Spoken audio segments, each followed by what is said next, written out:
Hello students, how are you all? Hope you all are doing good.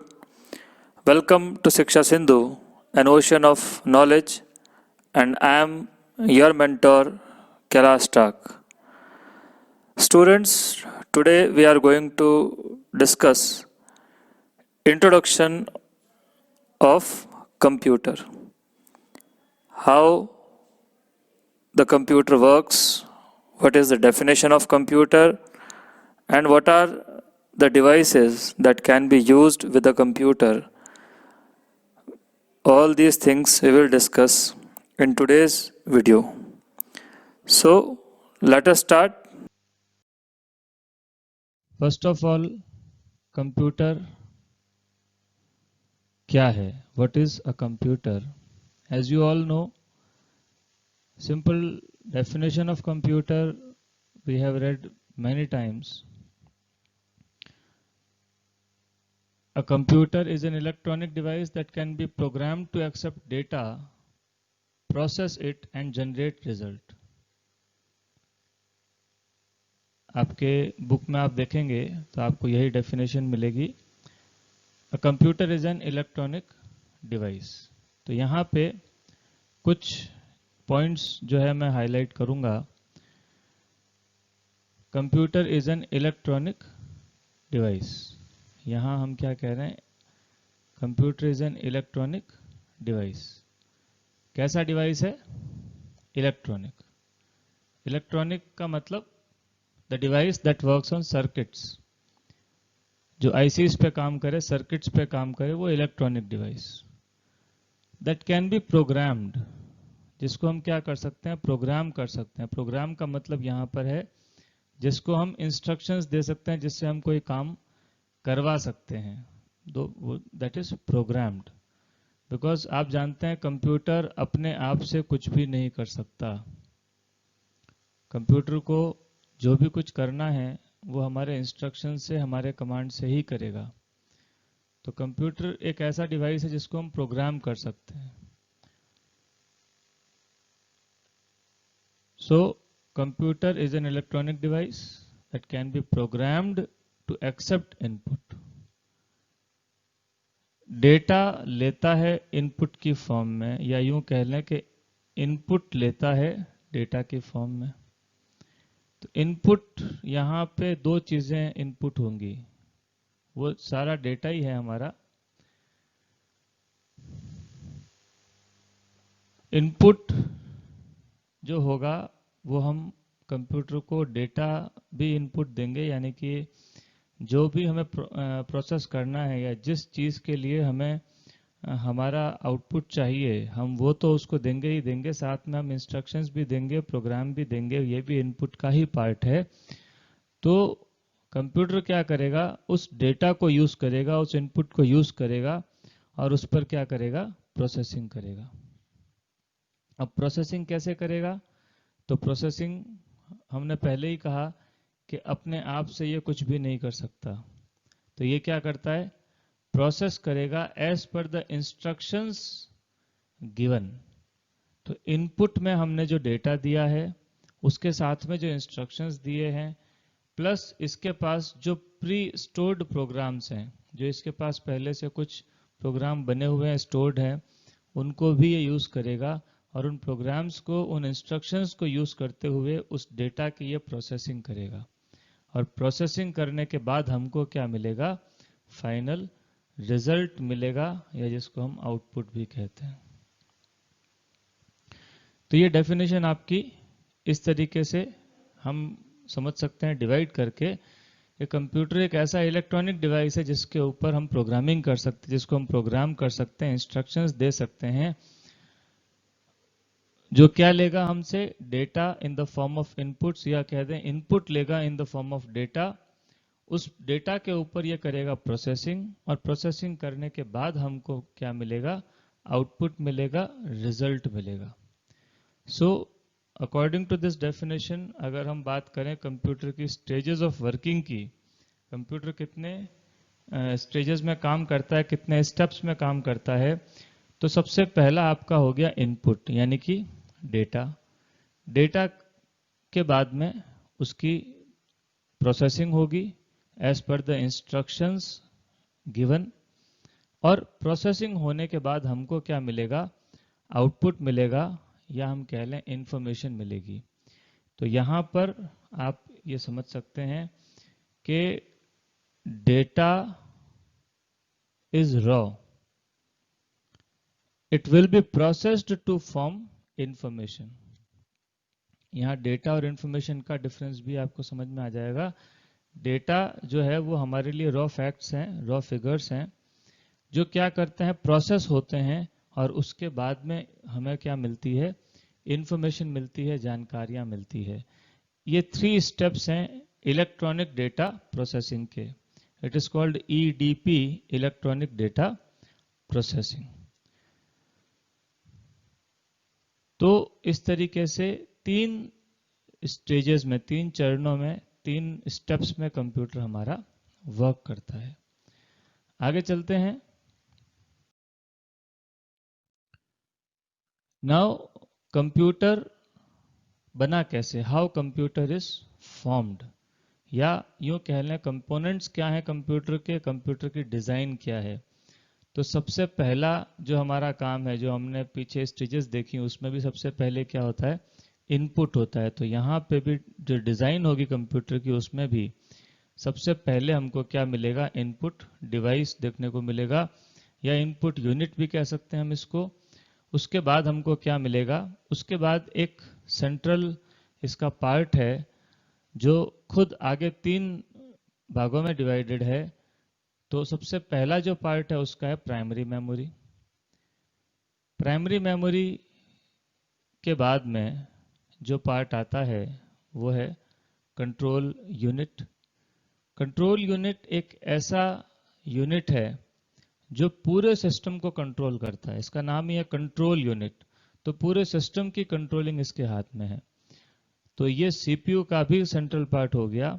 और उसके बाद में जो हमारी कैलकुलेशंस जहाँ पर होती हैं वो है अरिथमेटिक एंड लॉजिक यूनिट। ये जो एएलयू है, अरिथमेटिक एंड लॉजिक यूनिट, इस एएलयू में ही सारी कैलकुलेशंस होती हैं, सारे अरिथमेटिक ऑपरेशंस होते हैं, लॉजिकल ऑपरेशंस होते हैं।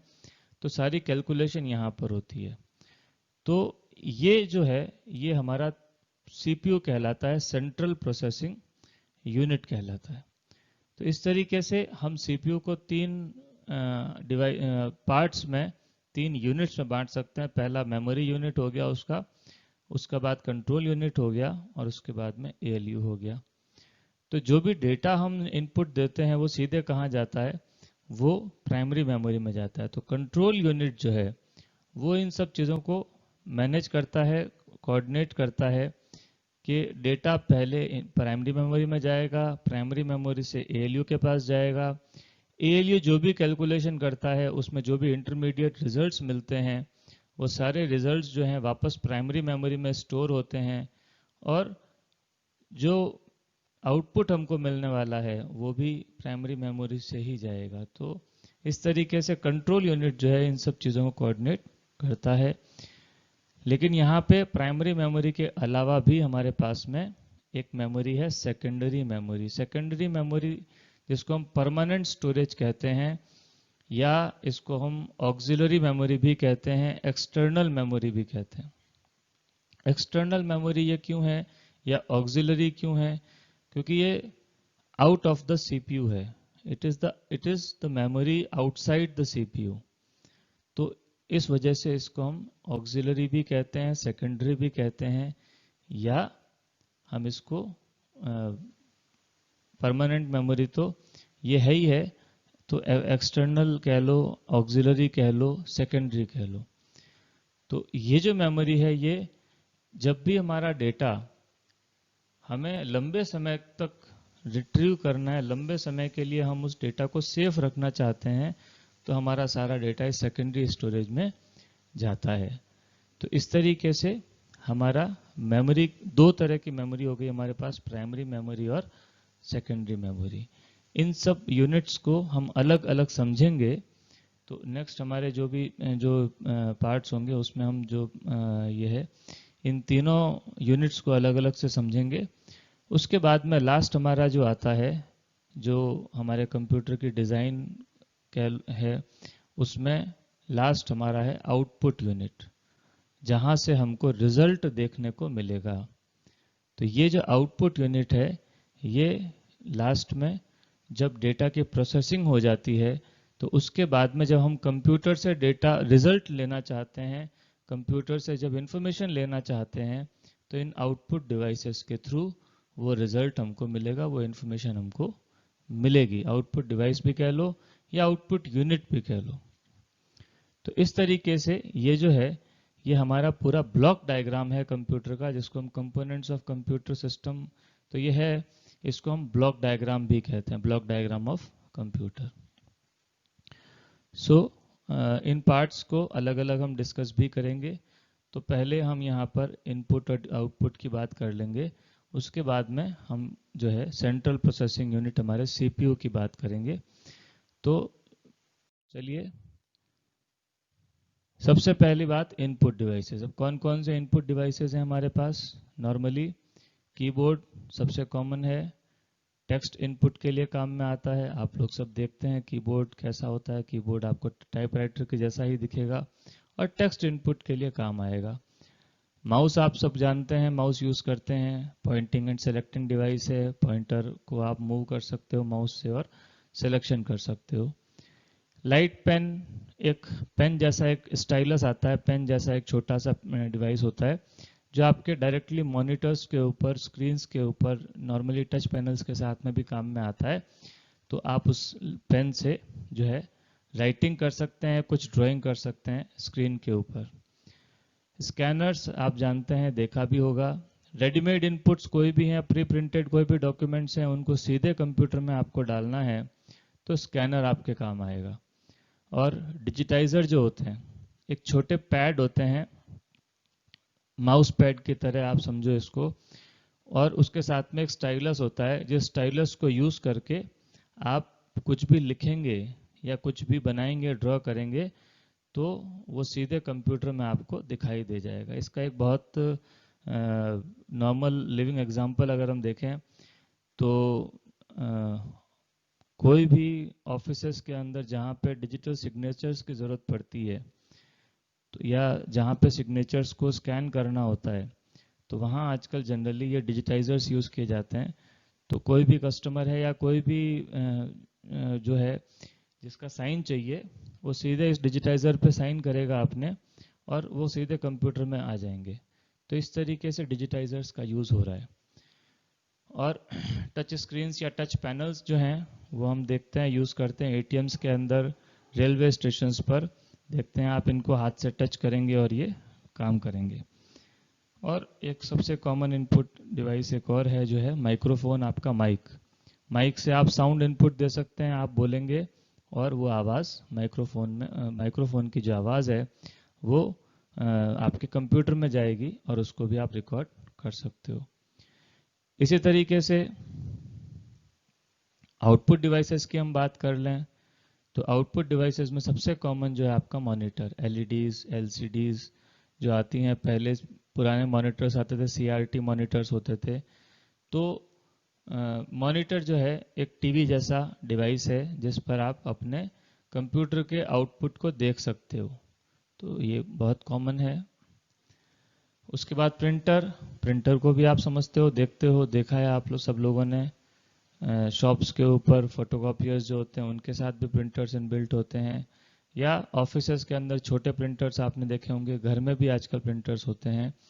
तो अगर आपको पेपर के ऊपर आउटपुट चाहिए, हार्ड कॉपी चाहिए, जो आपको सेव करके रखनी है, कहीं फाइल करके रखनी है, या कहीं पे उसको जो है प्रेजेंट करना है, तो आप हार्ड कॉपी जब निकालेंगे तो उसके लिए प्रिंटर का यूज़ होगा। पेपर के ऊपर आप प्रिंट निकालना चाहें तो प्रिंटर का यूज़ कर सकते हैं। उसके बाद एक आउटपुट डिवाइस आता है जो है प्लॉटर। प्लॉटर क्या है? तो बड़ी साइज के प्रिंटर्स आप समझ लीजिए इसको। तो जहाँ पे प्रिंटर के अंदर जो साइज का पेपर या जो साइज का मीडिया प्रिंटर में आप प्रिंट नहीं कर सकते, वो मीडिया आपका प्लॉटर पे प्रिंट हो जाता है। तो आप देखते हैं बड़े बड़े जो फ्लैक्स प्रिंट होते हैं, एडवर्टीजमेंट्स जो लगते हैं रोड्स पे, या आपने जहाँ भी देखा होगा बड़े बैनर्स प्रिंट होते हैं, ये सारे प्लॉटर्स के ऊपर प्रिंट होते हैं।